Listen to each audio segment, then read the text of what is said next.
I'd like to read a couple gospel passages for you and try to contrast them with another passage that I read recently.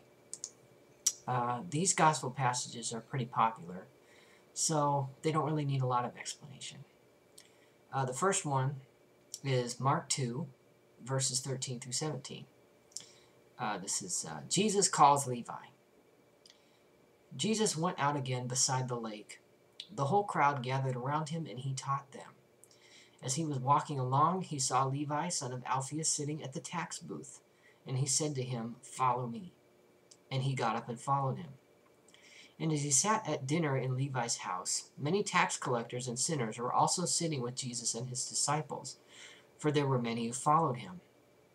When the scribes of the Pharisees saw that he was eating with sinners and tax collectors, they said to his disciples, "Why does he eat with tax collectors and sinners?" When Jesus heard this, he said to them, "Those who are well have no need of a physician, but those who are sick. I have come to call not the righteous, but sinners." And the other one is from Luke 19, verses 1 through 10. Jesus and Zacchaeus. He entered Jericho and was passing through it. A man was there named Zacchaeus. He was a chief tax collector and was rich. He was trying to see who Jesus was, but on account of the crowd he could not, because he was short in stature. So he ran ahead and climbed a sycamore tree to see him, because he was going to pass that way. When Jesus came to the place, he looked up and said to him, "Zacchaeus, hurry and come down, for I must stay at your house today." So he hurried down and was happy to welcome him. All who saw it began to grumble and said, "He has gone to be the guest of one who is a sinner." Zacchaeus stood there and said to the Lord, "Look, half of my possessions, Lord, I will give to the poor. And if I have defrauded anyone of anything, I will pay back 4 times as much." Then Jesus said to him, "Today salvation has come to this house, because he too is a son of Abraham. For the Son of Man came to seek out and to save the lost." Now, the other passage that I'm going to read is from Paul's second epistle to the Corinthians. This is from chapter 6, verses 14 through 18. They say, "Do not be mismatched with unbelievers. For what partnership is there between righteousness and lawlessness?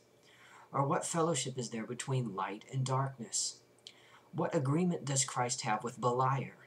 Or what does a believer share with an unbeliever? What agreement has the temple of God with idols? For we are the temple of the living God, as God said, 'I will live in them and walk among them, and I will be their God, and they shall be my people.' Therefore come out from them, and be separate from them, says the Lord, and touch nothing unclean. Then I will welcome you, and I will be your Father, and you shall be my sons and daughters, says the Lord Almighty." The most popular explanation that I myself have been told is that this is referring to marriage, and that other translations which refer to being unequally yoked, that's what that's referring to. But I think that this passage is more sharply creating a dichotomy between believers and unbelievers.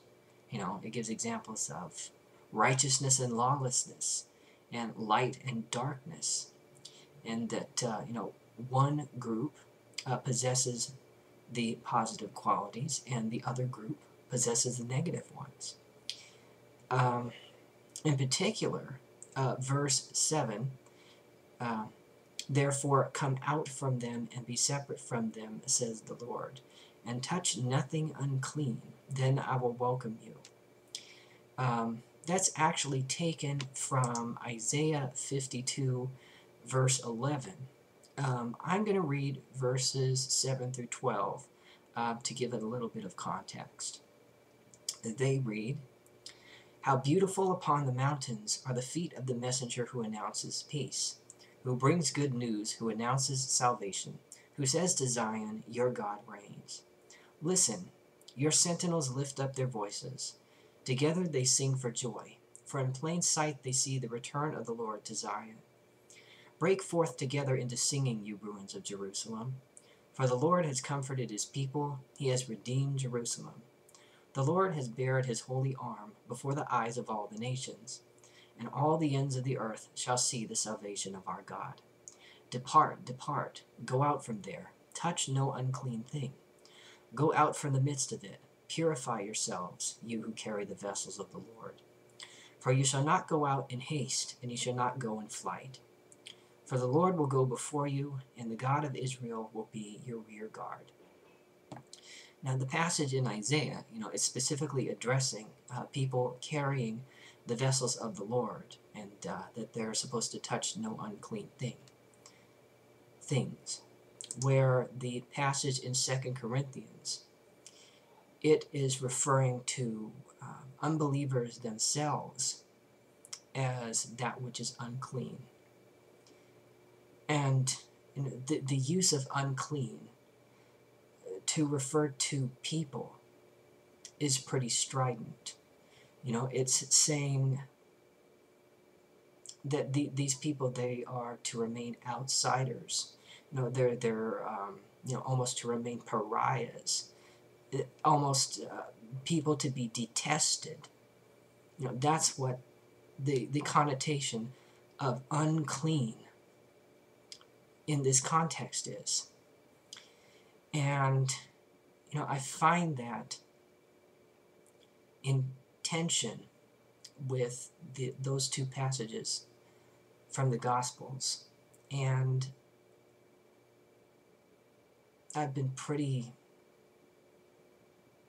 shocked at the differences between these messages. Now, I'd be interested if anyone else has seen the differences here.